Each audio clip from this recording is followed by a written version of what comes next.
Hi, this is Pushpendra. Welcome back to the new topic of the Swift UI interview question series. In this video, I'm going to explain you what is binding in Swift UI and how it works, where you have to use the binding. So what actually it does, whenever you would like to change the state variable from one view to another view, then you have to use the binding. For example, I have one child view, I have one parent view. From the child view, I have to make some changes into the parent view. Then you have to use the binding. So let's understand this completely with the help of one practical example. And if you did not watch my previous video, just watch my previous video from the list so you can get the experience about struct and classes where it has to use. Subscribe my YouTube channel so you will keep getting the updates of new videos. So guys, here I have my login view which is starting from the splash. In splash I have given some root manager which I have explained in my previous videos. In my first video, how you can use the state and root manager, everything. So now I will begin with the binding. Okay, so for example, I have one state private toggle value boolean. By default it is false, and here I need to create one view and this will be where. So as I said that when we are changing the value from the child view to parent view, then we have to use the binding. So now we have to create one child view, that is struct we can say, and this is toggle view child type of view. That's great. Then we have to give here where body some view, and inside that I'm going to take toggle title switch me, and value we have to take here binding. Okay, binding private where is on, and here I will give dollar is on.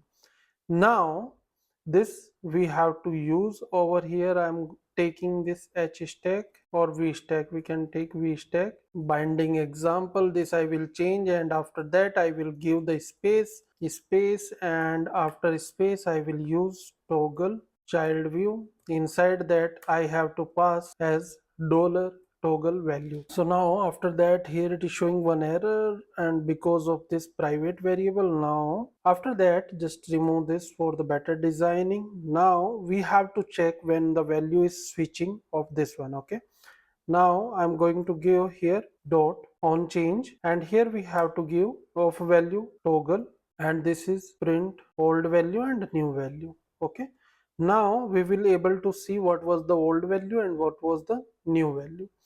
And for that I'm going to use some padding from all the side. So I will give dot padding. After that we will run and we will see the output so that you can understand how the value will change of via binding. So now I have this switch and binding example, the text which we have given. Now switch, here you can see the previous value was false, new value is true, and then again old value was true and new value is false. So how it is working, this is our child view, this is our parent view. From the child view we are changing the value and we are listening the changes into the parent view. So like that binding does work wherever you required this phenomena.